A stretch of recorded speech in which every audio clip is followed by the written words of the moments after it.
ini contoh ada rampok masuk rumah. Ya, rampok masuk rumah, kemudian kita sebagai tuan rumah lawan. Terjadilah pertempuran pertempuran. Kita kemudian meninggal, mungkin dibacok tanopong, naudzubillah.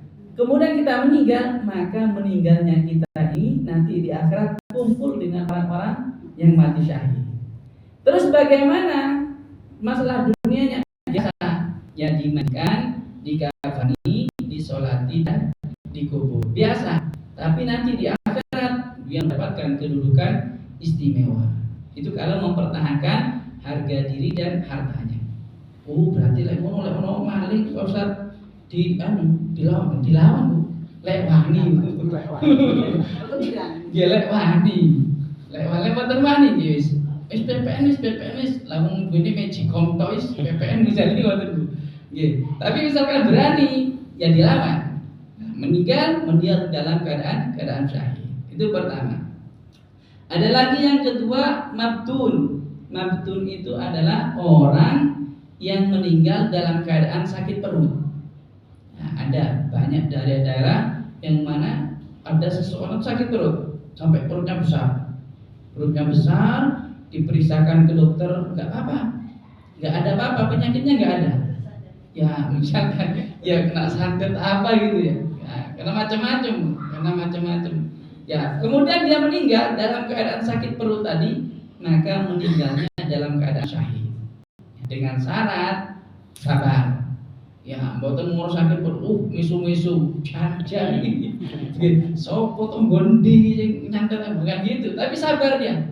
Ya ikhtiar berobat, tapi tidak sampai tolong sambat gitu enggak. Ya, namanya sabar. Kalau sabar dia meninggal, maka meninggal dalam keadaan syahid dia. Ada lagi al-gharik. Gharik itu orang yang meninggal dalam keadaan tenggelam. Entah tenggelam kena banjir, ada tsunami, atau misalkan dia kemana, ke pantai nggak bisa renang misalkan, atau ke kolam renang misalnya mungkin ke kolam renang dilihat jernih pendek itu langsung nyemplung, ya nggak bisa renang, gaya batu ya munggah-munggah ngawang ngambang. Dia meninggal bagaimana? Maka meninggal dalam keadaan syahid. Ya, itu orang meninggal dalam tenggelam. Banyak antara lain orang yang terbakar, ya, kebakaran kemudian dia meninggal, termasuk syahid. Ada lagi orang yang meninggal dalam keadaan zaman tufan, zaman taun, zaman wabah, seperti kemarin corona. Nah, kena penyakit corona itu dia meninggal, itu syahid, termasuk syahid. Tapi syahid akhirat, ya syahid akhirat tetap dimandikan, dikafani, disolati dan dikubur. Tapi nanti di akhirat mereka kumpul dengan orang-orang yang mati dalam keadaan syahid dalam peperangan. Itu banyak. Ada lagi ini, nah kita insya Allah termasuk ini, yaitu orang yang meninggal dalam keadaan fi talabil ilmi walau ala firashihi, yaitu orang yang meninggal dalam keadaan mencari ilmu. Ada orang meninggal dalam keadaan mencari ilmu, walaupun meninggalnya itu di atas kasur, tapi dia mencari ilmu keadaannya, maka dia nanti dikumpulkan dengan orang-orang yang mati syahid. Contoh seperti kemarin kejadian di mana? Sidoarjo, ya ada pondok ya runtuh. Kemudian anak-anak santri itu yang meninggal, maka dikategorikan dia mati syahid. Kenapa? Karena dia dalam keadaan mencari ilmu, dalam keadaan sholat lagi. Masya Allah istimewa ini.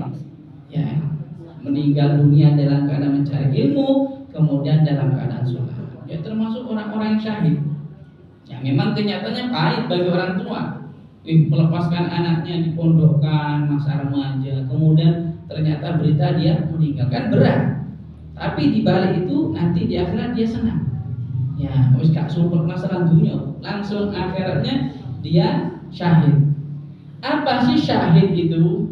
Syahid itu dari kata syahada, menyaksikan.